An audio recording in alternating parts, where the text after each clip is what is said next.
اعوذ باللہ من الشیطان الرجیم بسم اللہ الرحمن الرحیم۔ السلام علیکم ورحمۃ اللہ وبرکاتہ۔ امید ہے تمام حضرات خیر و عافیت سے ہوں گے۔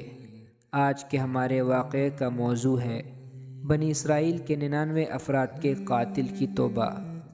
بخاری و مسلم میں بنی اسرائیل کے قاتل کا واقعہ نقل کیا گیا ہے کہ حضور صلی اللہ علیہ وسلم نے اللہ کے ہاں توبہ کی مقبولیت سے متعلق صحابہ کرام رضوان اللہ تعالی علیہم اجمعین کے سامنے بنی اسرائیل کے ایک قاتل کا نہایت خوبصورت اور ایمان افروز واقعہ بیان فرمایا کہ بنی اسرائیل میں ایک شخص تھا، چوری، ڈکیتی اور قتل میں بہت مشہور تھا اور نہایت معمولی بات پر کسی کو قتل کر دیتا تھا۔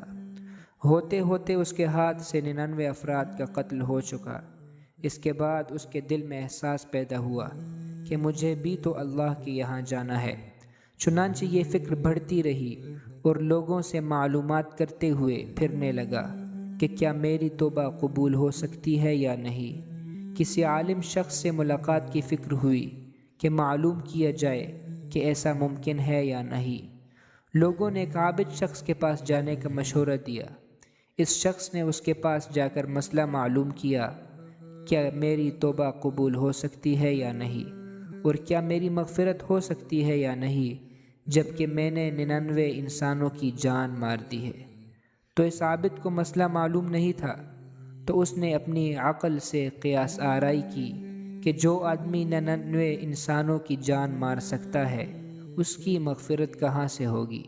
چنانچہ اس نے کہہ دیا کہ تیری توبہ قبول نہیں ہوگی۔ اس شخص کو غصہ آیا۔ غصے اور جلال میں آ کر اس نے اس عابد کو بھی قتل کر دیا اور اس طرح اس نے 100 قتل پورے کر دیے۔ مگر اس کے دل میں تردد باقی رہا کہ میری مغفرت کی کوئی شکل ضرور ہوگی۔ اس لیے اس نے لوگوں سے پھر معلومات کا سلسلہ جاری کر دیا کہ روئے زمین میں سب سے بڑا عالم کون ہے، اس سے جا کر معلوم کروں گا، وہی صحیح مسئلہ بتا سکتا ہے۔ آخر لوگوں نے اس کو بتلایا کہ فلاں جگہ ایک عالم رہتا ہے، اس سے جا کے معلوم کرو۔ چنانچہ اس نے اس عالم صاحب کے پاس جا کر اپنی زندگی کی کارگزاری سنائی اور 100 آدمیوں کو کس طرح سے قتل کیا ہے سارا کارنامہ سنا کر معلوم کیا کہ اب بتلائیں کہ میری توبہ قبول ہو سکتی ہے یا نہیں۔ تو اس عالم صاحب کو چونکہ علم تھا تو اس نے بتلایا کہ تیرے گناہ معاف کرنے میں اللہ کے یہاں کیا رکاوٹ ہے۔ اللہ کی رحمت کا سمندر تجھ جیسے گناہ گاروں کے گناہوں سے بہت بڑا وسیع ہے۔ چنانچہ اس عالم صاحب نے مشورہ دیا کہ تم فلاں جگہ سفر کر کے جاؤ، وہاں کچھ اللہ کے بندے رہتے ہیں، ان کا مشغلہ صرف اللہ کی عبادت ہے، ان کے ساتھ مل کر اللہ کی عبادت کرو اور نادم ہو کر اپنے گناہوں کی معافی مانگو، انشاءاللہ تمہاری مغفرت ہو جائے گی۔ جب اس شخص نے آدھا راستہ طے کر لیا تو ملک الموت آ گئے اور اس کی موت ہو گئی۔ اب اس کی روح لے جانے کا مسئلہ کھڑا ہوا۔ آسمانوں سے رحمت کے فرشتے بھی آئے اور عذاب کے فرشتے بھی۔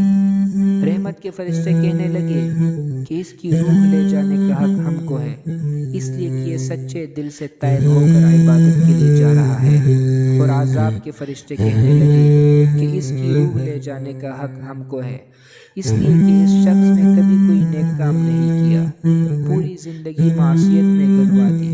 اور اسی دوران آسمانوں سے آدمی کی شکل میں ایک فرشتہ آیا۔ بعض روایات سے معلوم ہوتا ہے کہ یہ آنے والا فرشتہ حضرت جبرائیل علیہ السلام تھا۔ چنانچہ اس فرشتے نے تشریف لا کر ان دونوں فرشتوں کے درمیان یہ فیصلہ کیا کہ دونوں طرف کی مسافت ناپ کر دیکھ لیا جائے، جہاں سے آ رہا ہے وہاں کی مسافت قریب ہے یا جہاں جا رہا ہے وہاں کی مسافت، لہذا جہاں کی مسافت قریب ہو اس شخص کو وہاں والوں میں شمار کر دیا جائے۔ چنانچہ دونوں طرف کی زمین ناپ کر دیکھی گئی تو جہاں جا رہا تھا وہاں کی مسافت جہاں سے آ رہا تھا اس کے مقابلے میں صرف ایک بالشت قریب ہے۔ چنانچہ فیصلہ ہوا کہ مقام معصیت سے مقام عبادت صرف ایک بالشت قریب ہے، اس لیے رحمت کے فرشتوں کو اس کی روح لے جانے کا حق ہوگا۔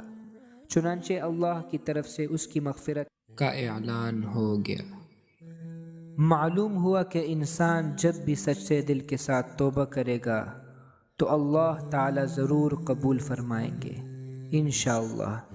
یہ واقعہ خصوصاً ان حضرات کے لیے حوصلہ افزائی اور معاونت کا سبب ہے جو کہ بڑے بڑے گناہ کر کے اب مایوسی کی زندگی گزار رہے ہیں، کیونکہ شیطان انہیں مایوس کرتا ہے۔